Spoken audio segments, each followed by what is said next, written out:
blizzard has passed. And, echoing off the walls of ice,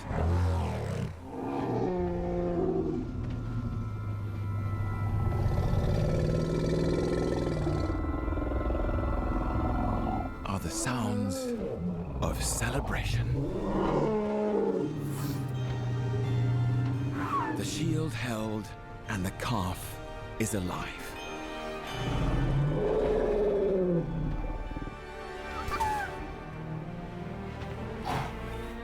Covered in thick fur, and with a family to protect her, she's ready to face the coldest temperatures the planet has seen for more than 50 million years.